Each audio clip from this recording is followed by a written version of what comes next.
mansion just to see the different threats we're dealing with. That way, I could really make this an authentic upgrade. Obviously, I'm not going to be able to place the hallways and rooms into the new mansion and directly transform them.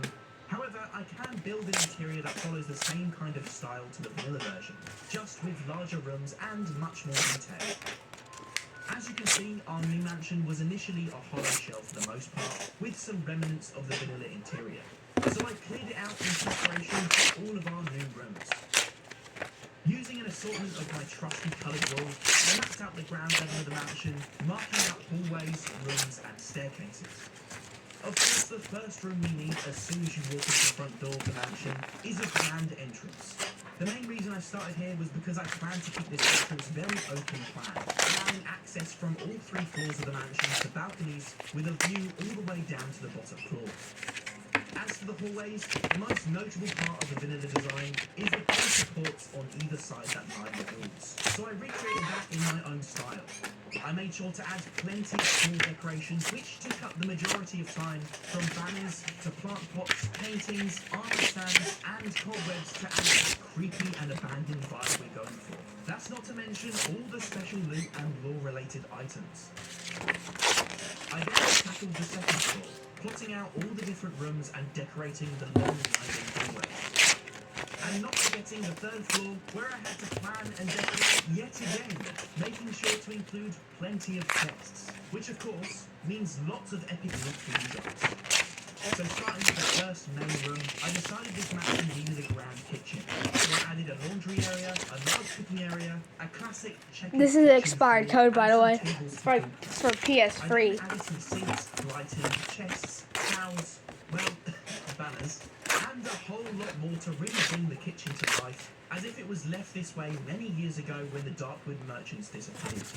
Next up is the grand bedroom. We can't have a mansion without a classic 4-poster bed. I also added a nice big rug, a bookshelf, a little grandfather clock, a wardrobe, and some armor stands. This family's ancestors were famously members of the USW Order of Knights, so they have a pretty sweet collection. Another essential room in a classic mansion is a big old dining room, so that's our next stop. I added this long table and chairs as well as some decorations, and of course adding a few bits of cake to keep me going in all of this building. Now for a cozy library, where the merchant family wrote their diary entries and gathered to tell each other stories. Honestly guys, I don't think anyone could read all of these books in one lifetime.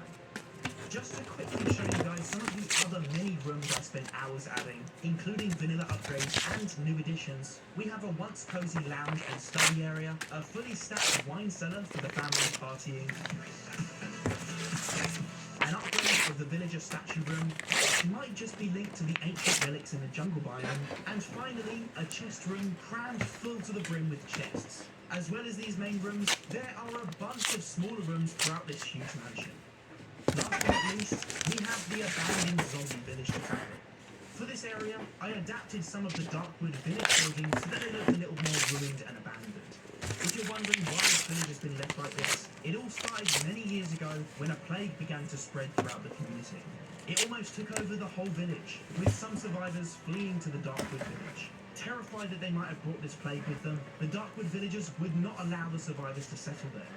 With nowhere else to go, the outcast surviving villagers fled across the river to the jungle and turned to a life of pillaging. Their story continues in the jungle chapter.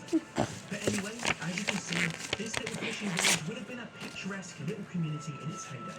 Maybe as a side quest, you guys will be challenged with the task of cleansing the village of the plague to restore the community to its original. And with the rest of the trees and forest decorations added, let's take a look at all of our progress.